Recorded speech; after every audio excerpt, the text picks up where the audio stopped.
Graças a paz, meus irmãos, boa noite. É uma alegria estar de volta ao jardim. Parece que passei meses fora, né? Na semana passada estive na quarta igreja ministrando a ceia, e hoje é bom estar aqui com os irmãos mais uma vez, para cearmos juntos também. Vamos abrir a palavra do Senhor em Mateus capítulo 6. Nós leremos nessa noite do verso 5 ao verso 15.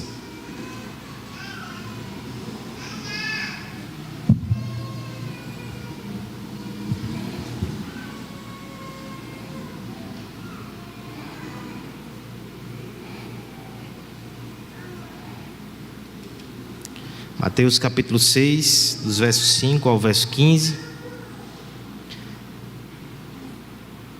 Chegamos cada vez mais perto do fim do ano, e aquele momento de retrospectivas, análises e também metas e votos para o ano vindouro começa a chegar.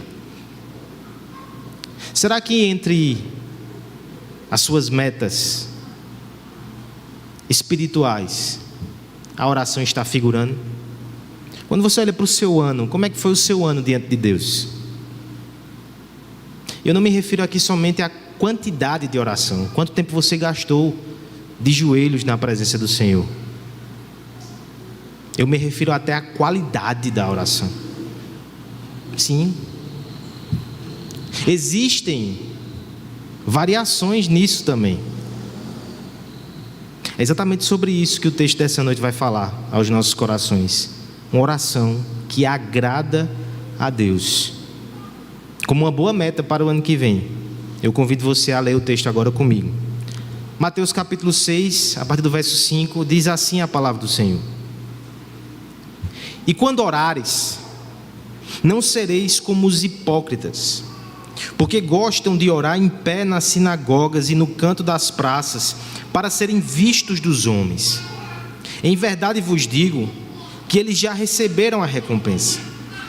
Tu, porém, quando orares, entra no teu quarto e, fechada a porta, orarás a teu Pai que está em secreto, e que vê em secreto e te recompensará.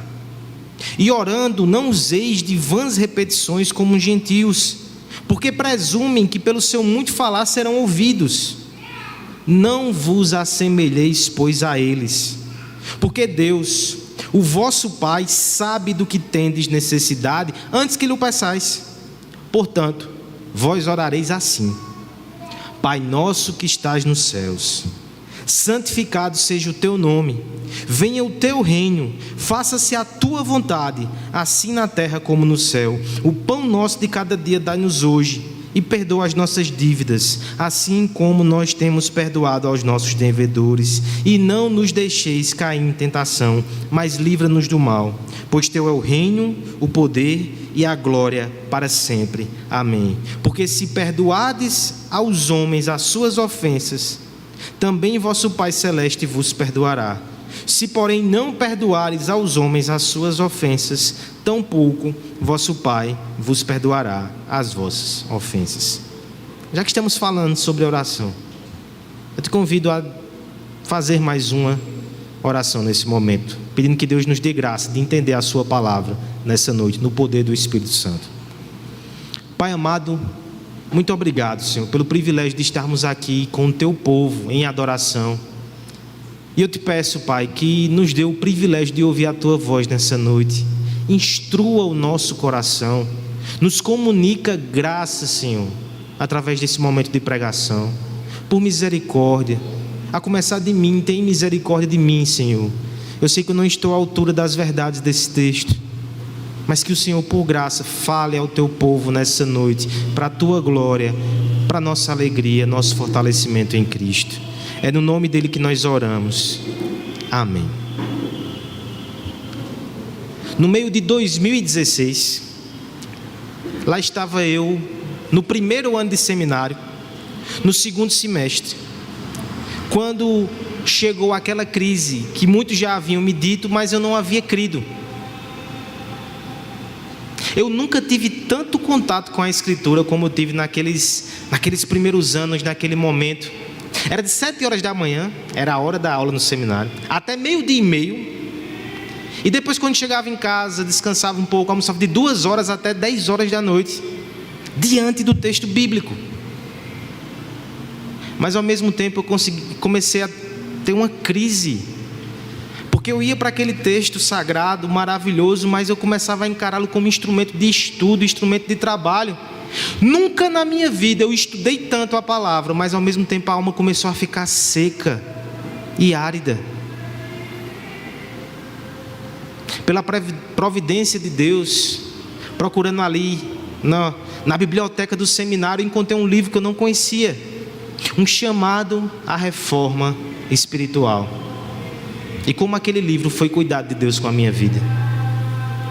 Aquele livro do pastor D.A. Carson, ele pega todas as orações de Paulo do Novo Testamento, em todas as cartas, e faz um estudo em cima delas, de cada uma delas.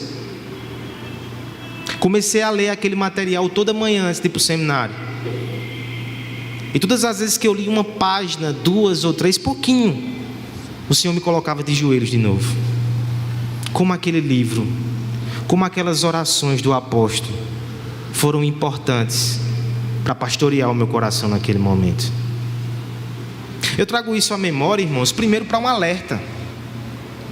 Não é porque você tem aprendido mais da palavra ou que você tem frequentado a igreja com mais intensidade que a sua vida espiritual necessariamente ela vai estar melhor. Precisamos orar. Mas eu trago isso também como uma excelente recomendação. Se você quiser um material para o ano que vem, para lhe acompanhar no estudo particular, devocional e também com família, esse livro é excepcional, um chamado à reforma espiritual. Mas também me veio à lembrança esse livro essa semana, porque eu me lembrei da sua introdução. Na sua introdução, o pastor faz uma pergunta: qual a necessidade mais urgente da igreja cristã no século 21?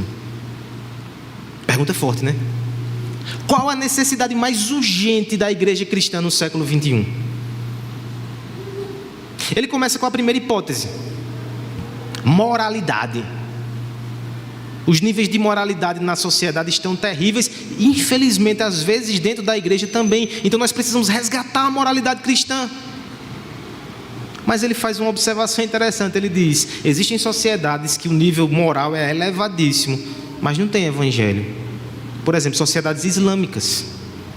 É isso que a gente quer? Será que é essa a necessidade mais urgente? Ele complementa: então, talvez nós precisamos evangelizar mais, para que as pessoas venham se converter, venham crer em Cristo, e por conseguinte a moralidade aumente. Mas ele também coloca uma provocação.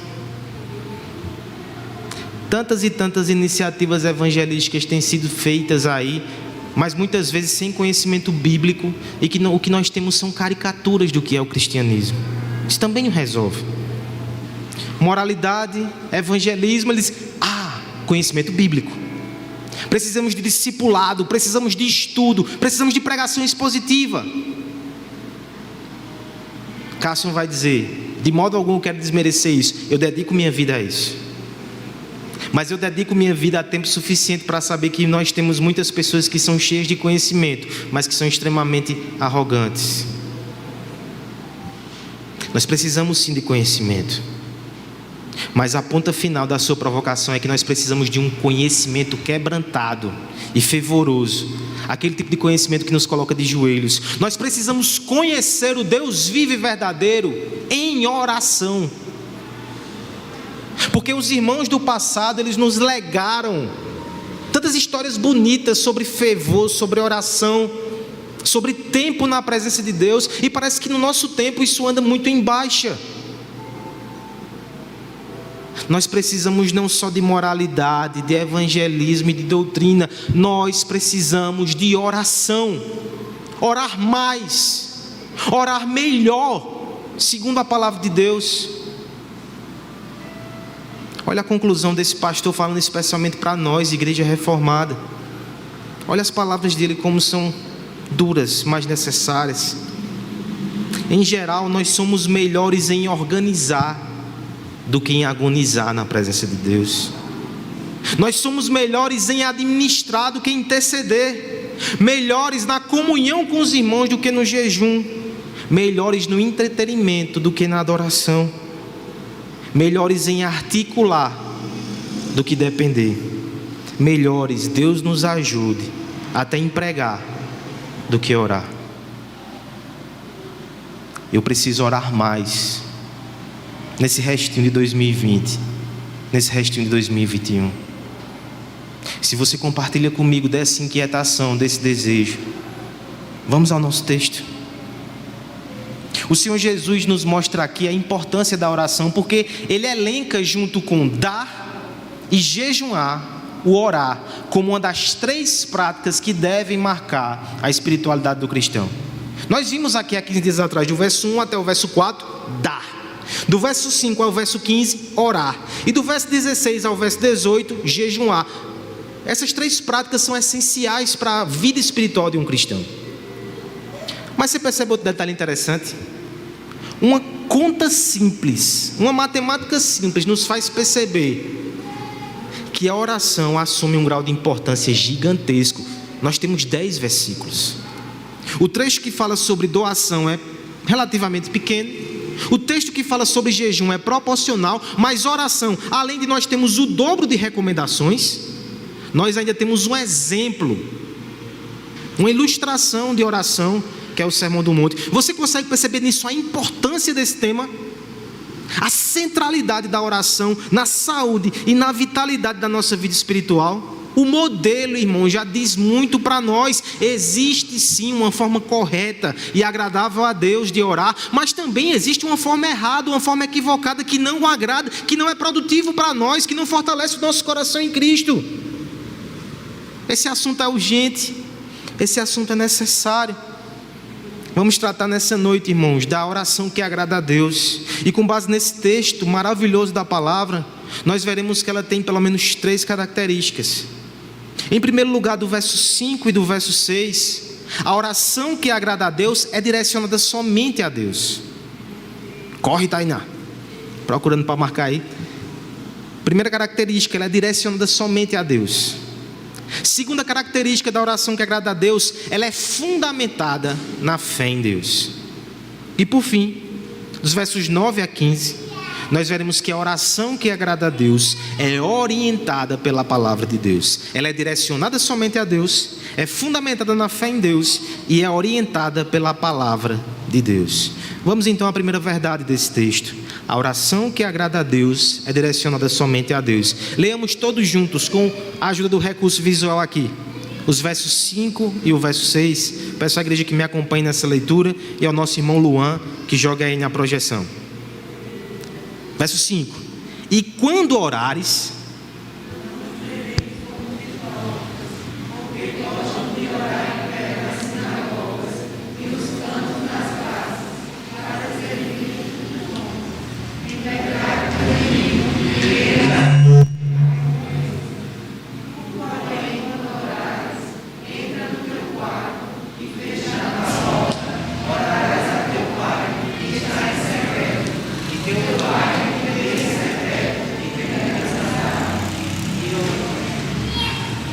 a oração que agrada a Deus tem que ser direcionada somente a Deus. Veja que eu não disse direcionada a Deus, porque talvez você diga que isso é muito óbvio, não é, pastor?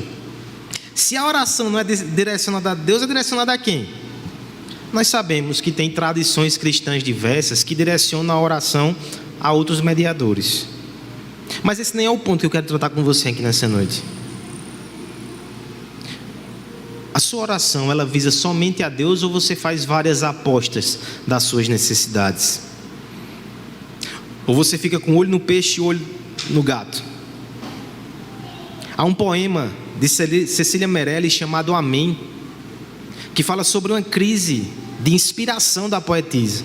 E no meio dessa poema ele diz o seguinte: no meio da crise, fala-se com os homens, fala-se com os santos, consigo e até com Deus.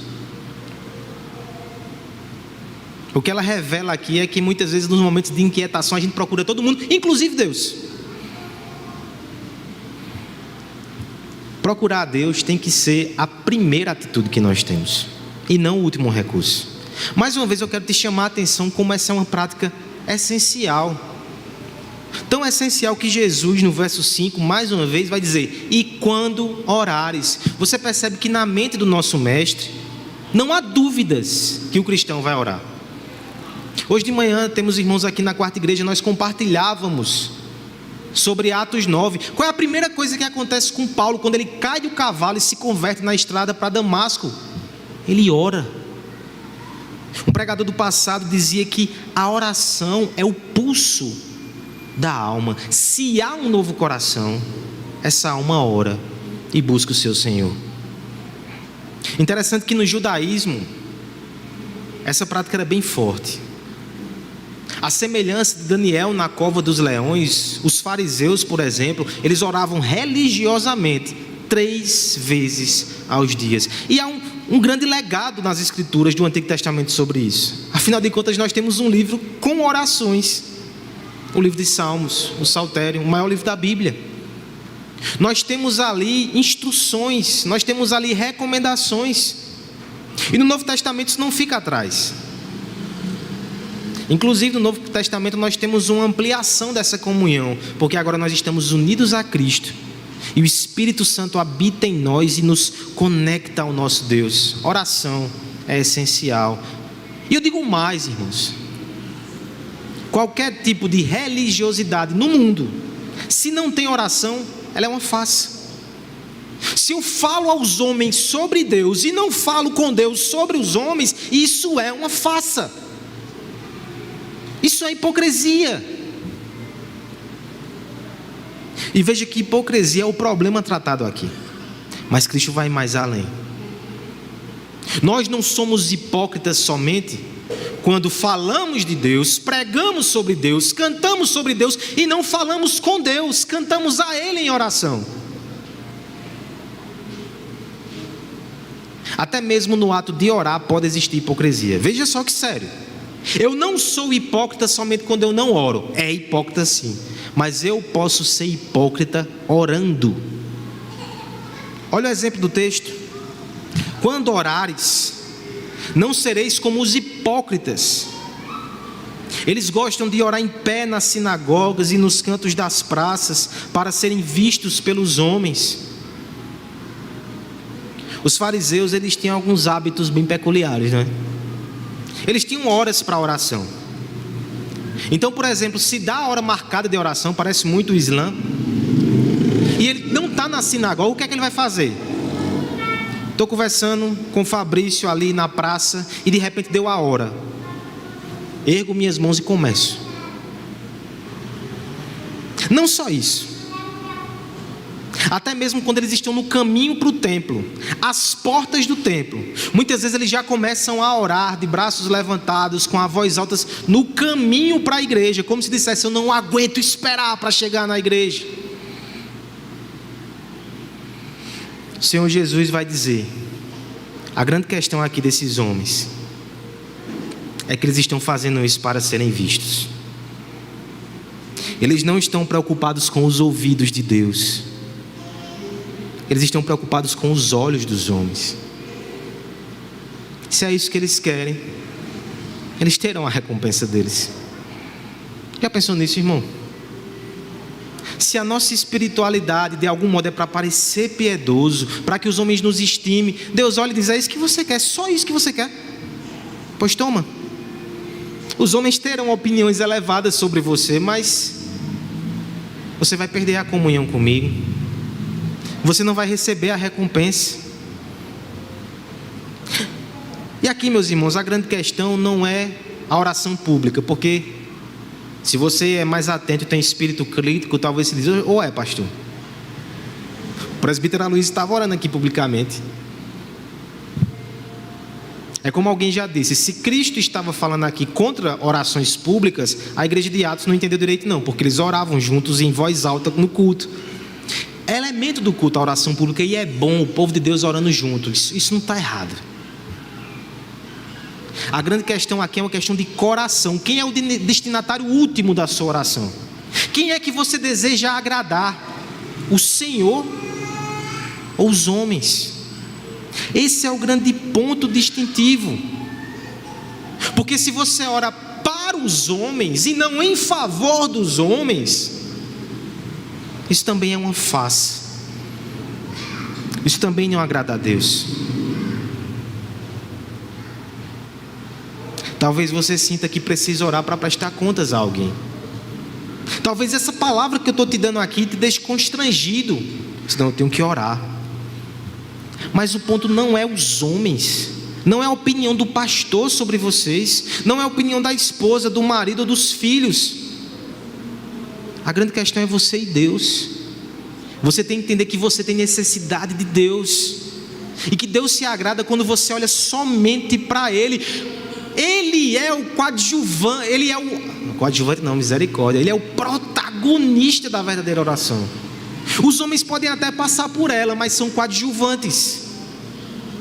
O seu maior interesse, o seu maior desejo é ter o próprio Deus. Por isso, a oração privada é o termômetro, é o teste e a régua da nossa oração pública. Quando o texto fala assim, tu porém, verso 6, quando orares, entra no teu quarto, fechada a porta, orarás a teu pai que está em secreto, e teu pai que está em secreto te recompensará. Esse termo quarto, ele é muito interessante. Tameion é uma palavra grega que na verdade era usado para o quartinho da despensa. A gente quase não tem mais isso hoje, né? Os apartamentos vão ficando menores, a gente não tem despensa. Mas eu olhei uma casa com Letícia há um tempo atrás. Na época da pandemia a gente se agoniou, começou a procurar casa. Depois caiu a ficha, a gente não tem dinheiro para ir para uma casa agora. Mas enquanto a gente estava da ilusão, a gente estava olhando. Aí encontrou uma casa um pouco mais antiga que tinha uma despensa lá. Aí você pensa, por que a gente... Quer dizer, eita pastor, quer dizer que a gente tem que se trancar numa despensa para orar?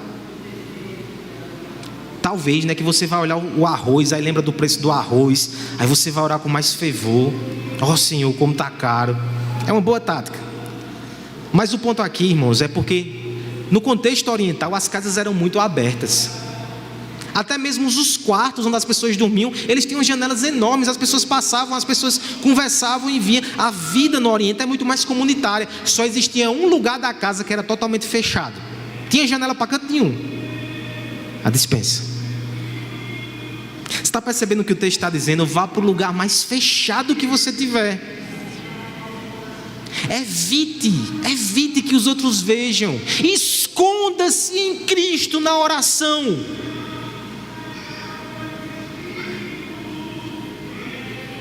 Esse é o princípio.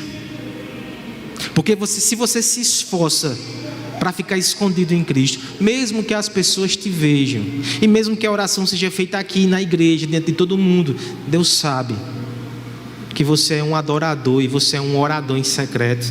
Ele sabe da sinceridade do seu coração, porque Ele sabe que você ora quando ninguém está vendo também. É como um marido e uma mulher. Mulheres, já pensou se quando chega aqui na igreja, o seu marido faz um cafunézinho em você, dá um cheiro em você, lhe abraça assim perto? Assim não, né? Mas quando chega em casa ele é totalmente frio e distante.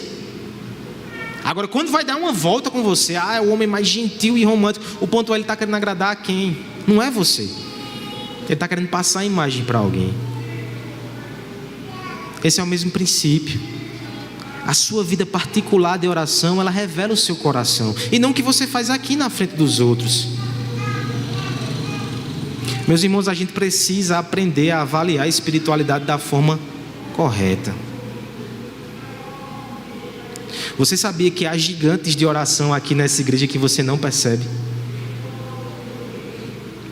E talvez você veja alguns dos irmãos que estão aqui na frente, mas tem uma irmã que está ali discretamente. Ela ora pelas famílias, ela ora por você. E se tem uma pessoa que você devia sentar e ouvir e aprender, é ela. Eu sei que vai ser difícil achar, porque ela é discreta, ele é discreto, é quase invisível. Mas como a gente precisa encontrar pessoas assim, a gente deve se livrar desses conceitos muito espalhafatosos de espiritualidade, muito externos e muito visíveis, porque isso não é critério de Deus. Essa semana, por providência, nós conversávamos com um casal lá em casa que veio de um ambiente pentecostal, E no meio de compartilhar as suas crises, né? Uma das grandes crises ali era o batismo com o Espírito Santo. A irmã se esforçava, jejuava, consagrava-se, mas quando chegava aquele momento que as pessoas eram batizadas, batizava um, dois, pulava ela, batizava outro, ela não. E se você veio do contexto assim, de repente passou por uma experiência parecida, né?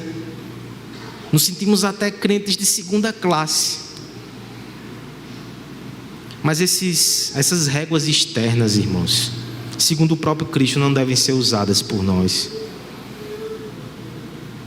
Aqui na igreja reformada nós também temos as nossas réguas externas, né? Porque eu leio tais livros. Porque eu só canto salmos com a minha família. Enfim, os exemplos são tantos, né? Mas o ponto é, o verdadeiro termômetro, ele é invisível.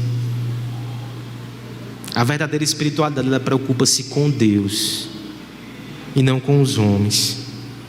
E a boa notícia, irmãos, é que ela recebe promessas, ela recebe respostas. O texto vai dizer: teu Pai que te vê em secreto te recompensará. Sabe o que esse texto está dizendo aqui para nós? Aquelas orações que às vezes você faz no meio da noite,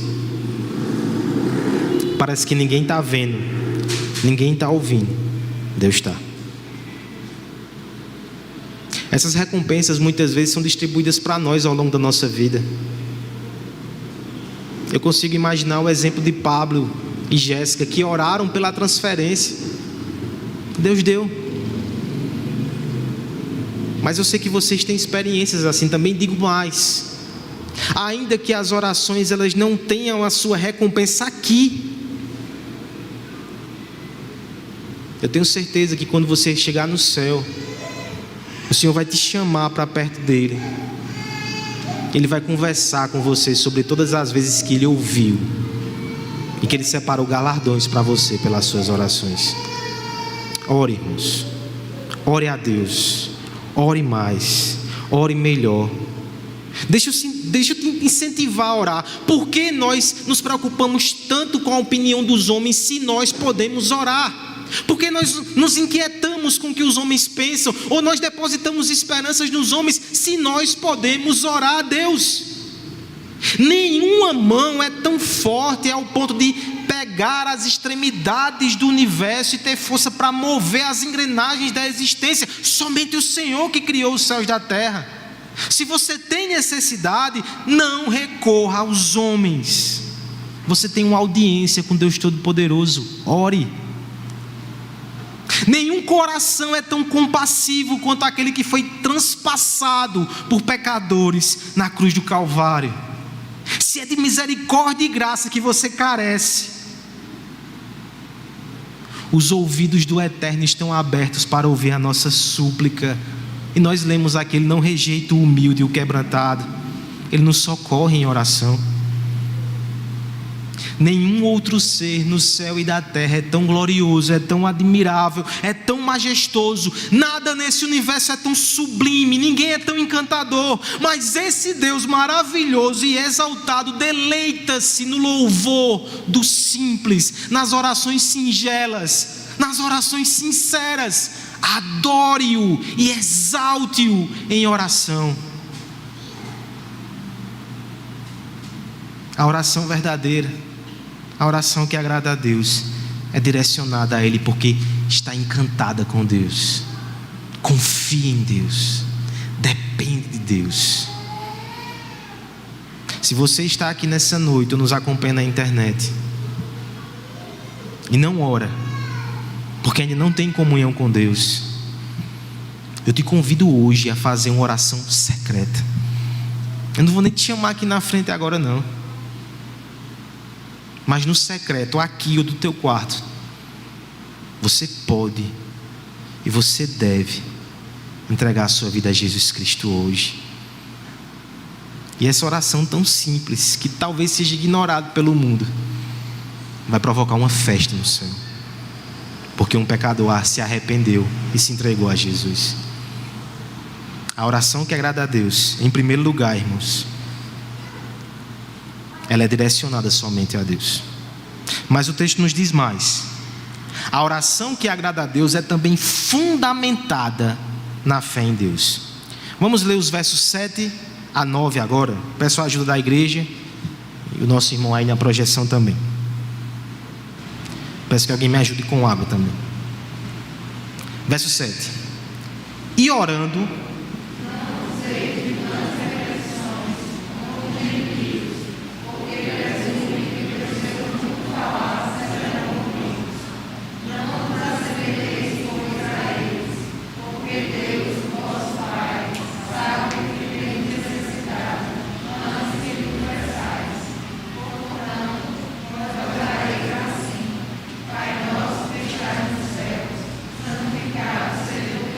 só até aí por hora.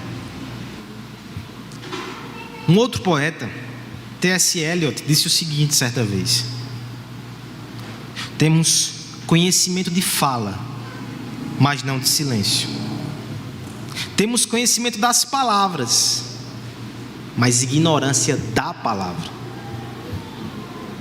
E com isso esse homem teve uma percepção muito interessante.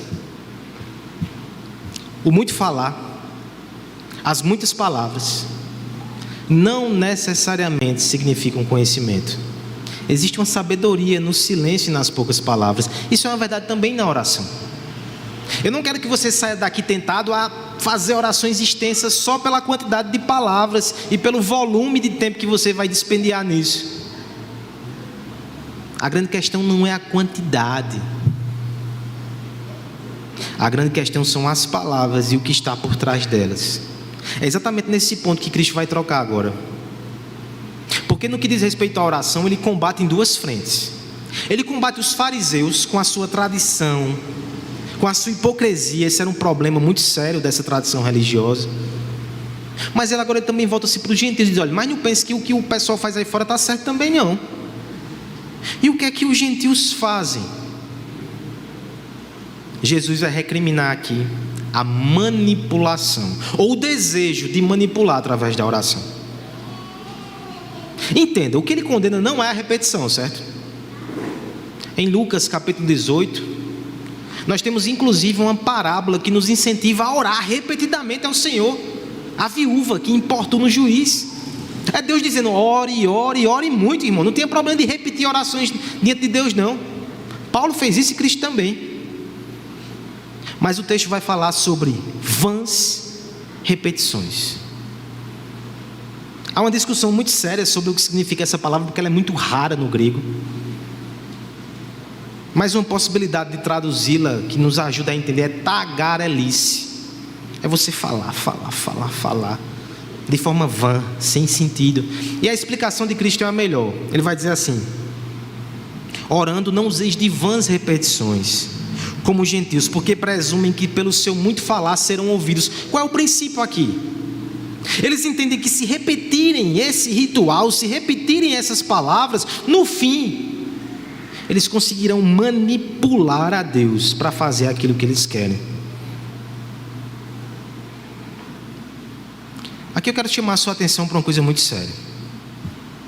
Os crentes, eles são tentados a olhar para passagens como essa e pensar: está vendo que o católico está errado de ficar repetindo reza? E está.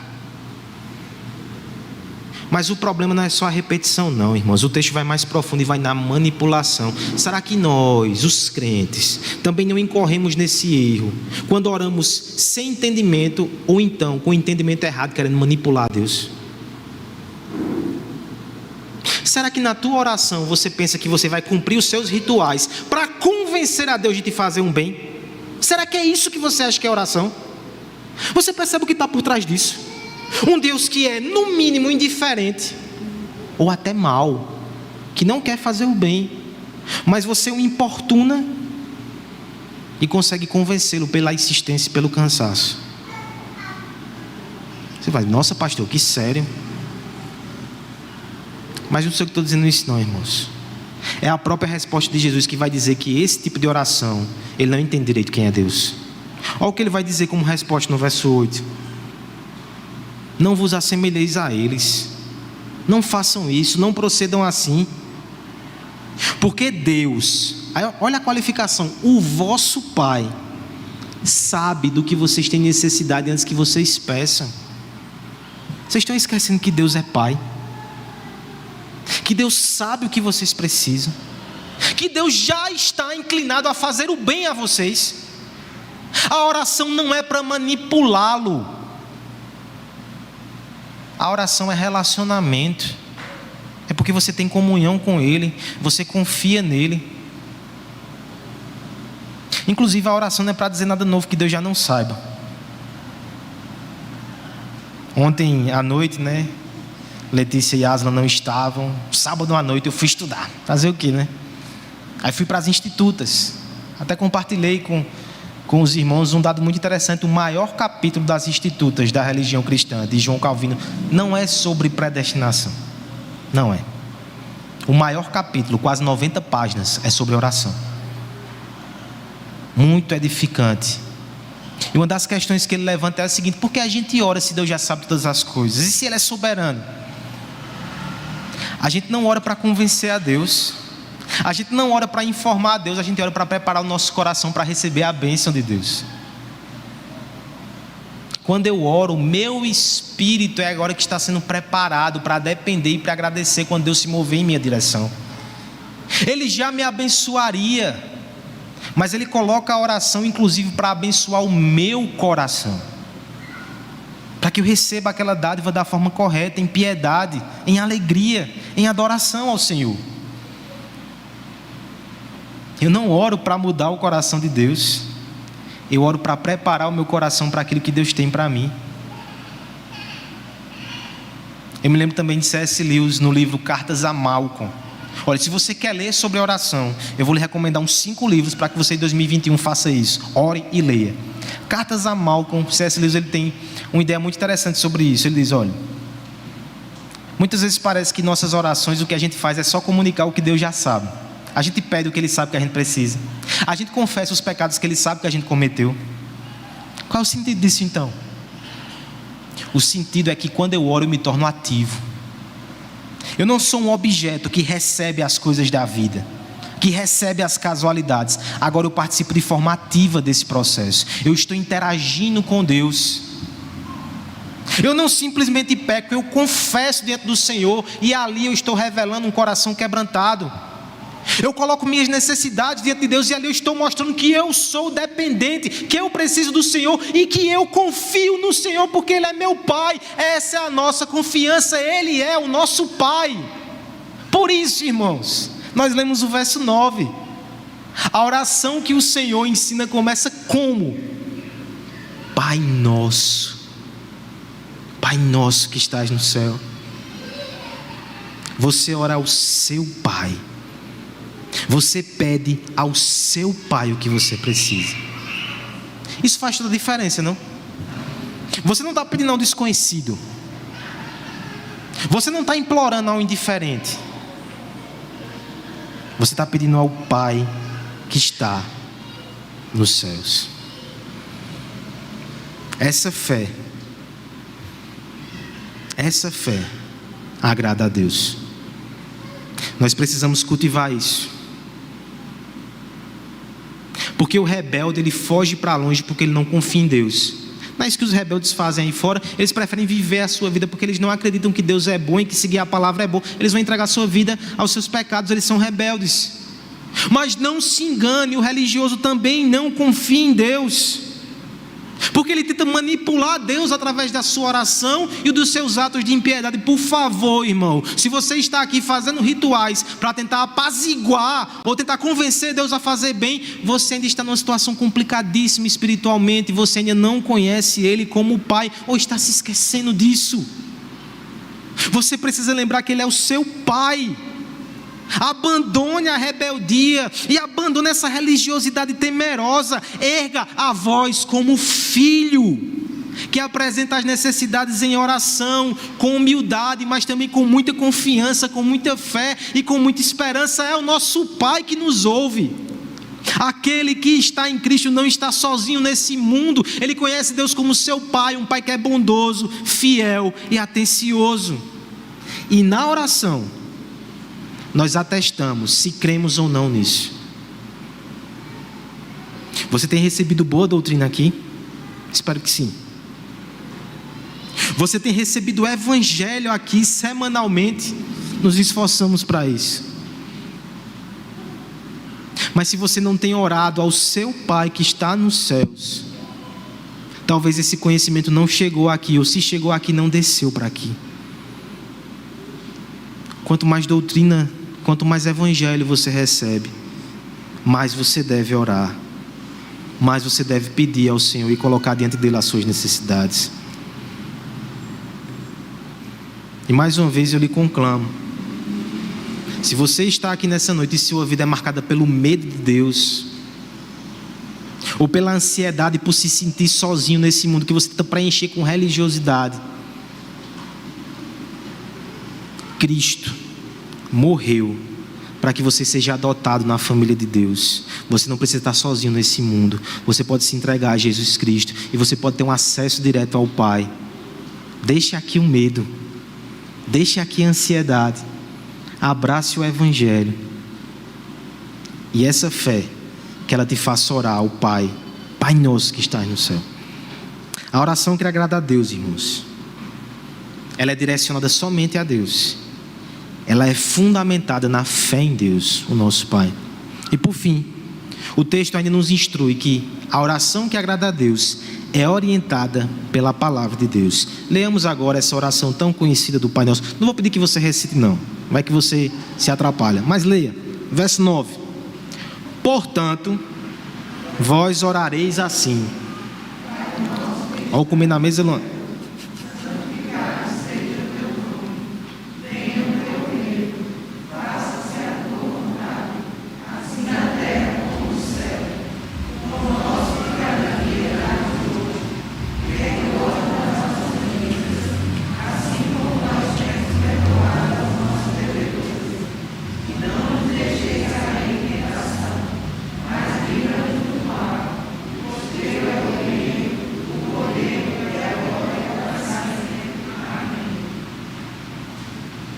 Porque se perdoardes os homens as suas ofensas, também vosso Pai Celeste vos perdoará. Se porém não perdoardes aos homens as suas ofensas, tampouco vosso Pai vos perdoará as vossas ofensas. Há um poema muito bonito do escritor angolano Mia Couto, que ele diz o seguinte: o nome do poema é Companheiros. Ele transmite algumas palavras aos seus amigos. Ele diz assim: deixo a paciência dos rios e a idade dos livros, mas não lego mapa nem bússola, porque andei sempre nos meus pés e doeu-me às vezes viver. O que esse homem está dizendo é que ele não vai deixar um caminho para os outros, porque ele teve que descobrir por si só. Em certo sentido, irmãos, no que diz respeito à oração, nós precisamos andar com os nossos joelhos. Eu preciso orar e desenvolver minha espiritualidade diante de Deus. Ninguém vai fazer isso por mim. Mas isso também não quer dizer que nós não temos um mapa, que nós não temos uma bússola. Nós temos. Pastor Eugênio Peterson diz o seguinte: o ato de orar não é um deserto inexplorado, onde abrimos e construímos o caminho. Parece uma resposta, né, ao poema anterior. É um lago bem percorrido, com tradições ricas e culturas profundas. E as palavras de Jesus são o mapa e a bússola, onde encontramos esses caminhos para os interiores mais profundos. É claro que eu quero te estimular a ter uma vida autêntica de espiritualidade. Mas eu também quero te mostrar aqui nesse texto que os princípios gerais são expostos na palavra de Deus. Você não precisa inventar a roda. Até porque se você for inventar, você vai pecar. Ou você acha que essas outras tradições cristãs que se afastam tanto da verdade, não foi porque os homens começaram a inventar por si mesmos recursos e acabaram se perdendo? A Bíblia não vai colocar palavras exatas na sua boca, mas ela vai traçar uma moldura para nós, um caminho para nós, um mapa e uma bússola. É como nós já mencionamos aqui, você tem os salmos que ali te ajudam e te ensinam a orar no momento de aflição, no momento de gratidão, no momento de alegria, no momento de luto. Está tudo ali nos salmos, são exemplos muito bons para nós. Mas quando nós chegamos diante de um texto desse, você percebe que o próprio Deus encarnado, Ele ensina os discípulos a orar. Inclusive no paralelo de Lucas, são os discípulos que pedem: mestre, ensina-nos a orar, e Ele ensina. Isso aqui não é para você decorar uma reza, não. Mas alguém já disse que tudo que nós precisamos está na oração do Pai Nosso. As orações mais preciosas desse mundo, se você for destrinchar, se pudesse fazer isso, você ia perceber que os elementos estão aqui. Deus nos dá um caminho. Deus nos dá um horizonte. Não se preocupe. É muito complicado você expor essa oração num sermão só. Que dirá então no terceiro ponto de um sermão, nos últimos 10 minutos? Eu não vou fazer isso. Nos próximos sermões aqui no Jardim, a gente vai entrar na oração do Senhor e vai analisá-la. Mas eu quero só te mostrar alguns princípios gerais. Eu só quero te mostrar alguns princípios para a nossa oração. Primeiro, o fundamento da nossa oração. O texto começa com invocação. Verso 9: Pai nosso que estás nos céus. São duas verdades que tem que estar no meu e no seu coração. Primeiro, Ele é Pai. Já desenvolvemos isso. Ao mesmo tempo, Ele está nos céus. Há uma distância entre a terra e os céus. Eu também não posso prescindir de forma alguma do sentimento de temor e de respeito e reverência na presença de Deus. Ele é Pai, mas Ele está no céu, Ele é santo. Eu preciso equilibrar essas duas verdades no meu coração. O Catecismo de Heidelberg, na pergunta 120, vai dizer que essa primeira frase do Pai Nosso nos ensina que Cristo quer despertar em nós, logo no início, como base da oração, respeito por um lado, Ele está nos céus, e confiança por outro, Ele é o nosso Pai. E aqui é um adendo muito interessante. Lutero dizia que todo cristão, para ser discipulado, ele precisa saber 3 coisas. Pega aí o checklist, será que a gente passa? Primeiro, o credo, que descreve quem é Deus e o que Ele fez por nós em Cristo, o credo apostólico. Segundo, os 10 mandamentos, o que Deus requer de nós agora. Terceiro, a oração do Pai Nosso. Como é que eu vou viver a minha espiritualidade diante de Deus? Se você souber essas 3 coisas, Lutero vai dar legal para você. Mas veja, primeiro princípio aqui da oração: respeito e confiança. Fundamento da oração. Mas o texto vai além e nos mostra também as prioridades da oração. Perceba que nós temos 6 petições do Pai Nosso, e as 3 primeiras, elas dizem respeito a Deus e não a nós mesmos. Acompanhe comigo no verso 9 mais uma vez. Pai nosso que estás no céu. Veja as 3 primeiras petições: santificado seja o teu nome, venha o teu reino e faça-se a tua vontade, assim na terra como no céu. Primeiro, o nome de Deus, o reino de Deus, a vontade de Deus, antes de mim mesmo. É como alguém já disse: se nós formos deixados à nossa própria vontade, talvez não vai haver nenhum outro momento que sejamos tão egoístas quanto a oração. Ou será que só eu que passo por isso? Às vezes eu vou me ajoelhar diante de Deus e eu penso tanto nos meus problemas, nas minhas questões, que eu começo a despejar diante de Deus. Parece que a gente tem que parar um pouco e lembrar: não, mas eu não sou o centro do universo. Primeiro eu tenho que adorar a Deus, eu tenho que exaltar a Deus, eu tenho que pedir pelo reino de Deus, pelo povo de Deus.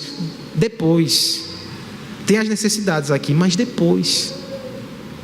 A Bíblia nos ensina prioridades, o reino de Deus vem primeiro. Fundamento, prioridade, solidariedade. Perceba, Pai Nosso. Veja, por exemplo, no verso 11, onde aparecem as nossas necessidades: o pão nosso. Eu não me afogo em individualismo, eu oro por mim e pelos meus irmãos, e quem me ensina isso é a palavra, porque o meu coração é individualista, mas a palavra me ensina a olhar para Deus e olhar para os meus irmãos e orar por eles. Sabe o que a palavra nos ensina também, irmãos? Nos versos 11 a 13, a depender de Deus. É dele que vem o meu pão, é Ele que perdoa as minhas ofensas, é Ele que me livra do mal. Sem oração eu não vou ficar de pé, porque sem o Senhor eu não consigo botar o pão na mesa. E sem o Senhor eu não tenho um alimento espiritual que me sustenta. Tudo isso nos é ensinado na oração. E eu quero que você perceba um princípio aqui importante. Deus não está te ensinando uma fórmula. Deus não está te ensinando uma estrutura.